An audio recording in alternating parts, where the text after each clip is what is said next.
ఒక పక్క బ్రహ్మగారు రాక్షసుడైనటువంటి హిరణ్యకశిపుడికి వరాలు ఇచ్చారు.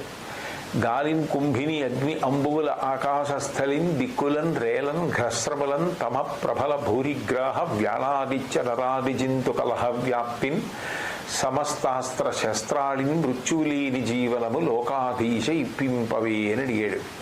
ఇంట్లో కాదు, బయట కాదు, ఆకాశంలో కాదు, అగ్నిలో కాదు, నీటిలో కాదు, అస్త్రముల చేత శస్త్రముల చేత వేటి చేత నాకు మృత్యువు లభించకూడదు అని.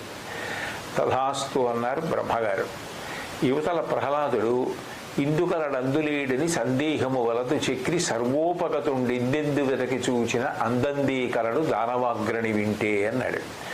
ఎక్కడ చూసినా విష్ణువు ఉన్నాడన్నాడు ప్రహ్లాదుడు. ఇప్పుడు ఇటు ప్రహ్లాదుడి మాట నిలబెట్టాలి, అటు బ్రహ్మగారి మాట నిలబెట్టాలి.